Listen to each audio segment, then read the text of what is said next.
So let's talk about what it says about us or American society. Like, why? And there seems to be, I mean, a series of these people who, I mean, what is it that is?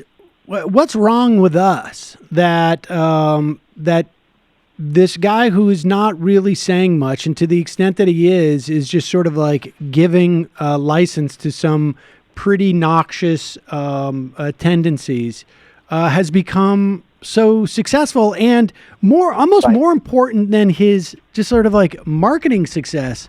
You go through in the first couple of paragraphs of how he has like, there is, folks like Malcolm Gladwell saying he's a wonderful psychologist.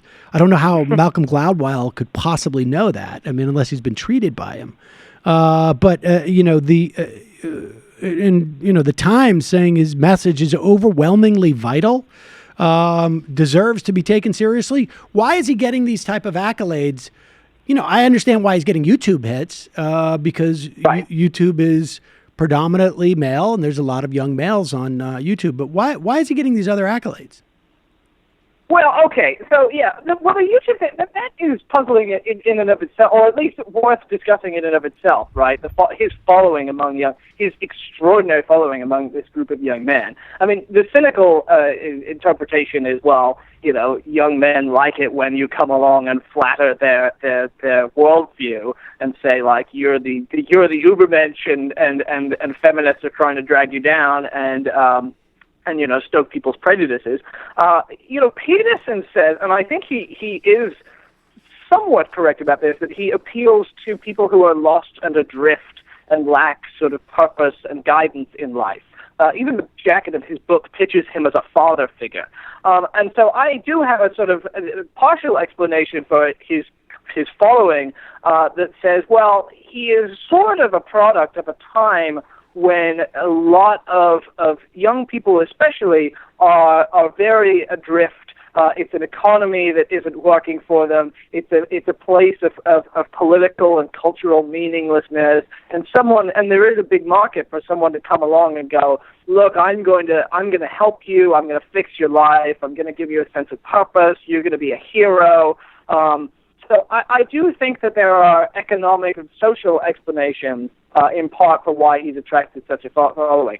I actually think it's less of a mystery why the press would praise him, because I'm pretty cynical about the mainstream press, and I think any time someone comes along who looks like an intellectual and has a following, I mean, look at the way that the New York Times has covered like these white supremacist doofuses, where they all get like long form profiles. Right. So there is a sense that whenever there's a social phenomenon, the press feels like, as part of its objectivity mandate, it has to take it very seriously, and it can't just write it off. And so Peterson, the people have declared Peterson an intellectual, therefore he must be an intellectual. And the press sort of doesn't want to appear elitist, and tries to reflect public opinion in a lot of ways, and this is kind of a result of that. I don't know why Malcolm Gladwell. All I can say is I don't.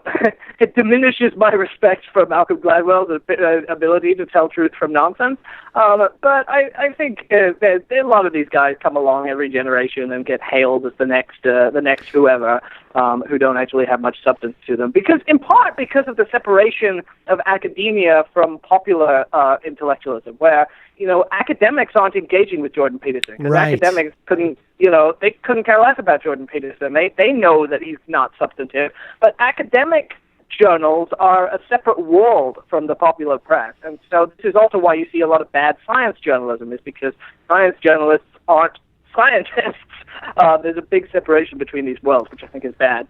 Is this a new phenomenon? I mean, I talk to, I've spoken just casually, socially, to professors of religion and professors and to neuroscientists, actually, and like actual neuroscientists.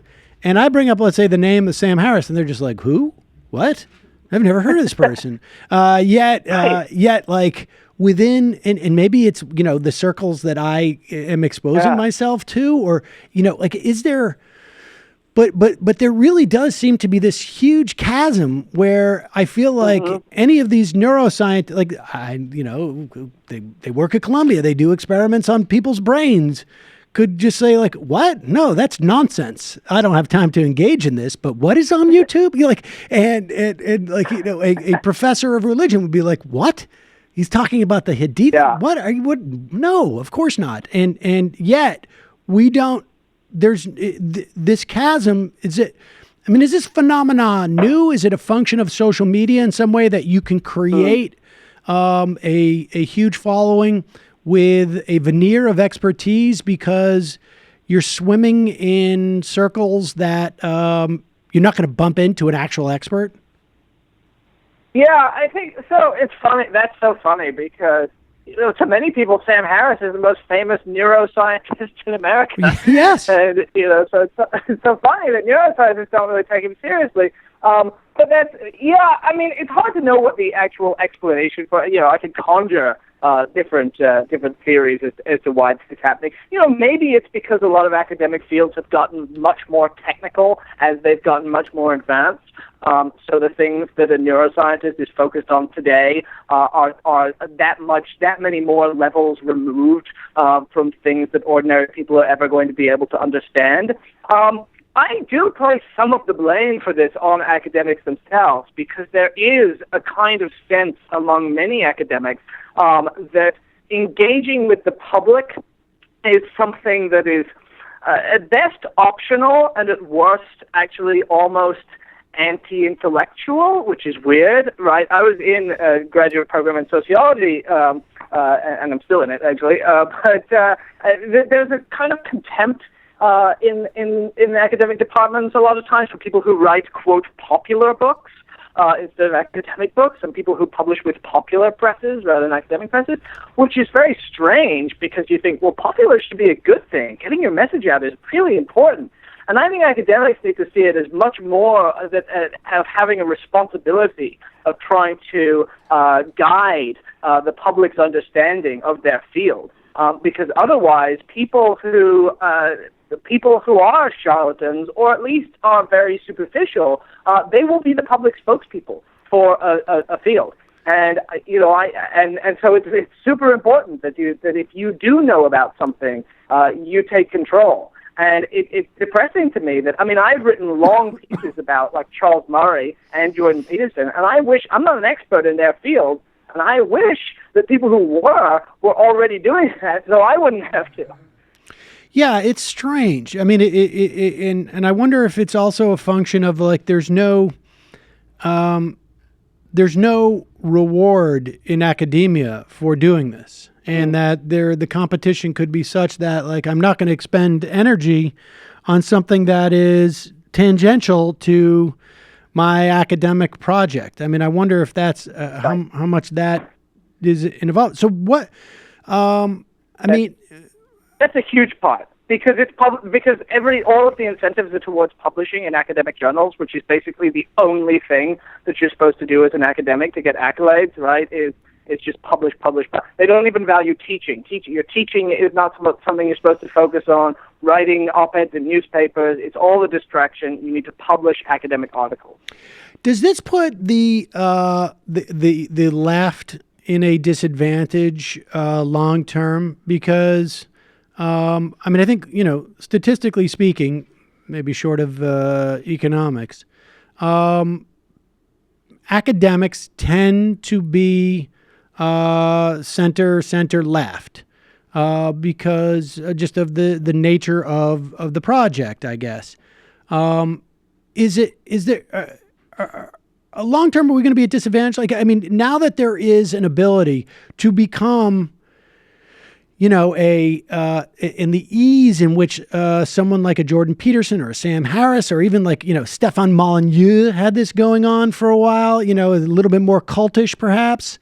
But there's these outlets for folks like this who are ostensibly thoughtful to reach the masses and make a tremendous amount of money, and without really being debunked.